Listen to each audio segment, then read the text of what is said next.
Ah, décembre, le magnifique mois de Noël, avec les cadeaux, les raclettes, les magnifiques films de Whoopi Goldberg sur TF1 ou sur AB3 pour nous les Belges, et surtout la troisième vidéo sur 15 choses à faire à Montréal. Bonjour à tous, Sébastien, on se retrouve pour une toute nouvelle vidéo. C'est parti.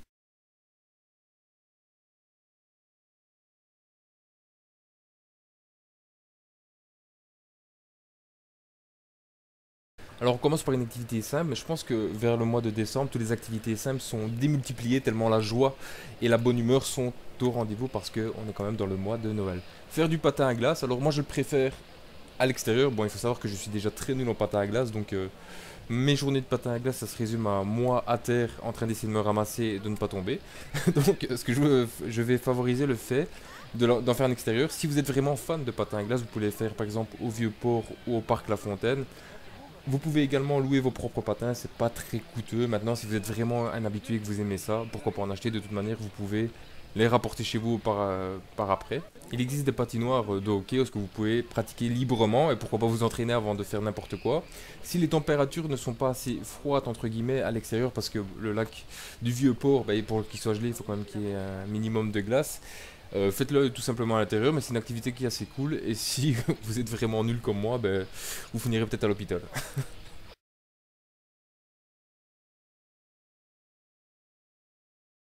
Montréal Lumière, c'est le festival de l'hiver parce que c'est le plus gros truc qui est proposé à Montréal en tout cas. Ça se passe sur la place des Arts, encore une fois, parce qu'il y a de nombreuses activités. Vous avez une grande roue, vous avez de la bouffe.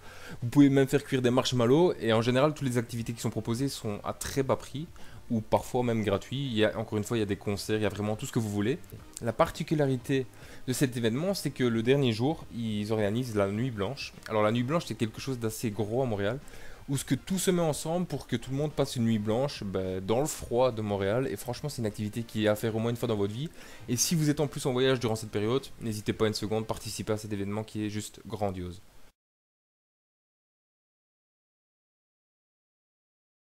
Alors pour moi, il n'y a pas vraiment de période pour aller au Mont-Royal parce que je pense que c'est beau en tout temps. Maintenant, la neige favorise le fait que ça soit magnifique. Alors, je vous le conseille d'y aller en ski de fond, pourquoi pas, en raquette ou tout simplement en luge. Encore une fois, je pense que ce n'est pas très onéreux parce qu'il y a une société qui s'appelle les Amis de la Montagne, si je me souviens bien, qui vous loue, entre guillemets, tout ce qui est patin, 9 dollars pour 2 heures. Les skis de fond, c'est 20 dollars pour 3 heures. Et les raquettes, encore une fois, c'est 15 dollars pour 3 heures. Donc c'est quand même une activité qui reste très abordable, que vous y allez seul ou en famille.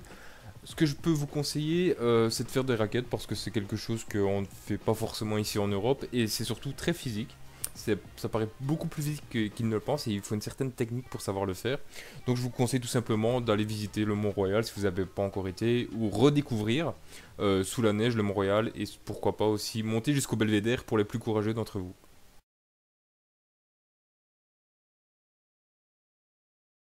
Dans un spa nordique, c'est quelque chose dont je suis pas forcément fan.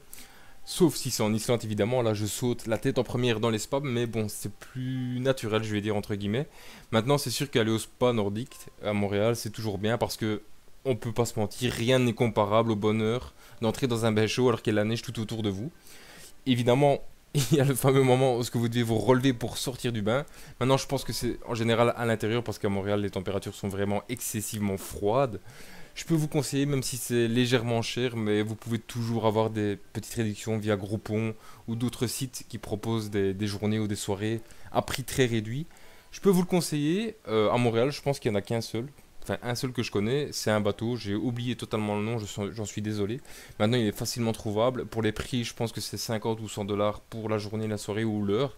Je ne suis pas sûr parce que je n'y ai jamais été à Montréal, mais si vous y allez, et par rapport à mon conseil, n'hésitez pas à me donner la tranche de prix parce que j'ai pas pensé aller la voir lorsque j'ai écrit cette vidéo.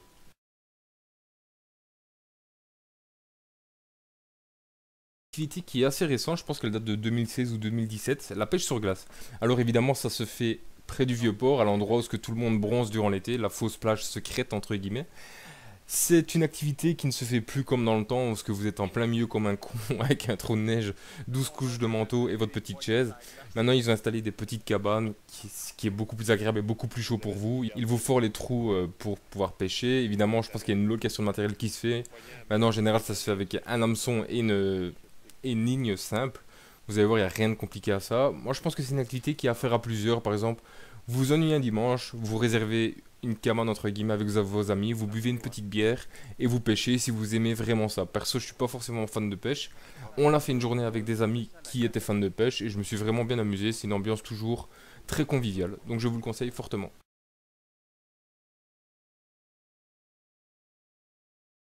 Alors comme je vous l'ai dit en début de vidéo, il y a des choses à faire qui sont assez simples parce que c'est la période hivernale, mais qui sont aussi très peu coûteuses, comme gambader dans les rues du centre-ville enneigées. Alors pourquoi je dis gambader? Déjà c'est un verbe que j'utilise jamais dans la vie de tous les jours, mais là j'ai envie de le dire uniquement pour la vidéo.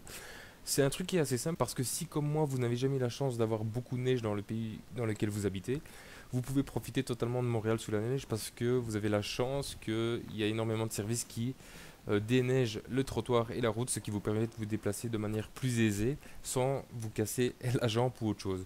Baladez-vous dans le centre-ville, vous allez voir, c'est super beau. L'ambiance de Noël est toujours là. Et n'oubliez pas d'aller manger la petite queue de castor au Vieux-Port.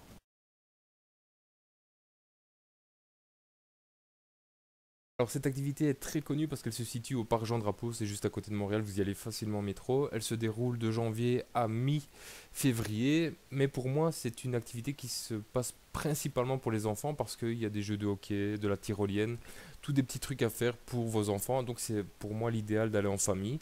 Maintenant il y a également des concerts qui sont prévus, vous pouvez regarder même la programmation vous-même pour voir s'il y a des choses qui vous intéressent. L'hiver ils construisent même un village des neiges que vous pouvez tout simplement visiter. Je pense que c'est gratuit ou très peu coûteux. Vraiment, c'est très beau à voir parce que c'est des choses qu'on ne voit pas tout le temps dans l'année. Donc, si vous avez vraiment des enfants ou même que vous êtes tout simplement de grands enfants, allez à cette activité parce que ils essaient toujours de divertir les visiteurs avec diverses activités. Franchement, ça vaut la peine.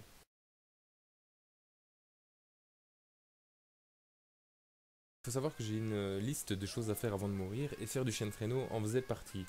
C'est vraiment l'activité que j'ai eue en tant que coup de cœur parce que j'ai beaucoup aimé la complicité qu'on peut avoir avec les chiens avant, durant et après la balade en chien de traîneau. C'est un petit peu coûteux, c'est vrai, mais je pense qu'il faut au moins le faire une fois dans sa vie. Vous pouvez le faire en dehors de Montréal, je pense que c'est 1 heure de route. Vous trouverez facilement un renseignement sur Google ou au parc Jean Drapeau qui est également un bon endroit pour en faire.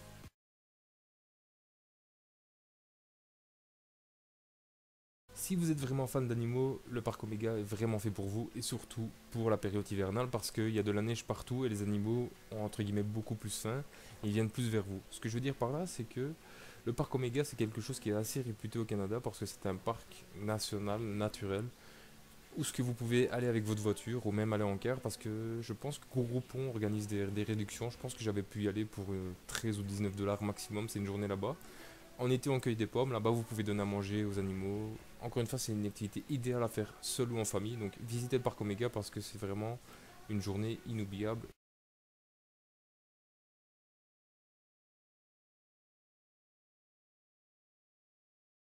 Comme vous vous en doutez, certaines périodes à Montréal, il fait vraiment très très froid. Ça peut aller de -20 à -30 avec des ressentis jusqu'au -40. Donc, tout le monde n'est pas forcément apte à rester pendant 1 heure, voire des heures dehors à faire des activités. Donc, je vous ai prévu quelques petites activités qui sont assez banales, pas trop chères, pour vous occuper. Si vous êtes fan des panoramiques autant que je le suis, vous pouvez évidemment, comme je vous l'ai précisé juste avant, aller au Belvédère, mais prendre de la hauteur dans la tour au sommet. Donc c'est une tour 360 degrés, c'est-à-dire que vous montez au 46e étage et vous pouvez voir la ville de beaucoup plus près que le Belvédère. C'est vraiment une activité qui est agréable à faire parce que juste à l'étage en dessous, vous pouvez assister à des expositions. Je pense même qu'il y a un restaurant exprès. Je ne sais pas trop les prix du restaurant, mais je sais bien que pour monter à la tour de 46 étages, c'est une vingtaine de dollars. Donc profitez-en.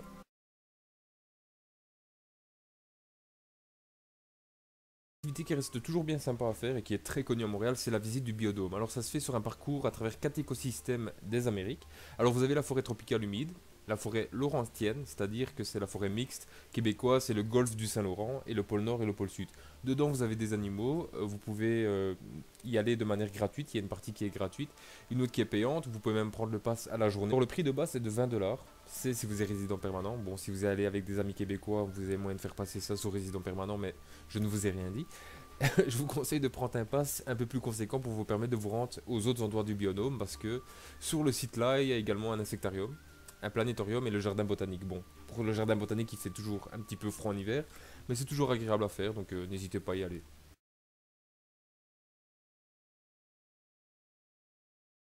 Je vous avais déjà proposé ces activités, donc 15 choses à faire à Montréal en automne, n'hésitez pas à aller voir. Et j'y suis moi-même retourné à Montréal pour la quatrième fois cet automne et j'ai enfin décidé d'aller voir un match de hockey de Montréal. Et c'était vraiment une chouette expérience parce que déjà le match en valait la peine parce que c'était contre Washington. Ils ont gagné 6-4 en mettant les deux derniers goals à 10 secondes de la fin en étant menés pendant tout le match. Donc c'était vraiment une ambiance exceptionnelle. J'étais très bien placé entre guillemets parce que j'étais pas tout près de la piste mais j'étais pas trop loin. On va dire que j'étais plus ou moins au milieu. Ça m'a coûté 80 $. J'ai pris le billet au dernier moment donc ça joue peut-être sur les prix. Donc c'est quand même assez abordable comme prix. Je vous conseille très fortement d'y aller parce que pour l'instant, les Canadiens de Montréal jouent assez bien. On est en 2018 quand je fais cette vidéo, je tiens à préciser. Et ça vaut vraiment la peine. Ça vaut vraiment la peine d'y aller parce que les Canadiens de Montréal font une très bonne saison pour l'instant. Et si vous passez par là, n'hésitez surtout pas à y aller.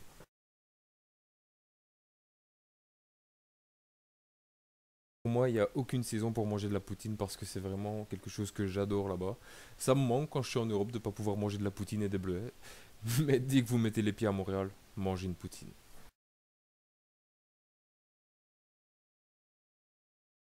Tout le monde connaît le monde souterrain de Montréal parce qu'il est assez pratique. Ça se passe dans le centre-ville. C'est un réseau de tunnels qui fait, je pense, 33 km et ça permet de relier, outre les stations de métro, mais ça permet de relier tout le centre-ville ensemble. C'est-à-dire que vous pouvez faire une grande partie du centre-ville sans devoir sortir quand il fait vraiment froid. Donc c'est ce qui est vraiment pratique. Ça relie tout ce qui est centres commerciaux. Vous pouvez vous balader tout simplement. Il y a des hôtels, il y a des restos, centres commerciaux comme j'ai dit, et même des bureaux, des universités. Donc vous pouvez visiter énormément de choses. Donc s'il fait vraiment trop froid, passez dans ce tunnel et même si vous n'êtes pas intéressé par tout ce que je viens de dire, ben, juste pour voir à quoi ça ressemble, ça vaut vraiment la peine de le voir au moins une fois. Et voilà, c'est ainsi que se termine ce troisième épisode sur les 15 choses à faire. Évidemment, il y aura un quatrième avec le printemps. On va terminer les 4 saisons comme ça. On aura fini cette petite série. Je reviens en 2019 en pleine forme. J'espère avec un nouveau micro qui sera enfin fonctionnel. Je vous souhaite à tous de très bonnes fêtes de fin d'année. On se retrouve en 2019 et à très bientôt.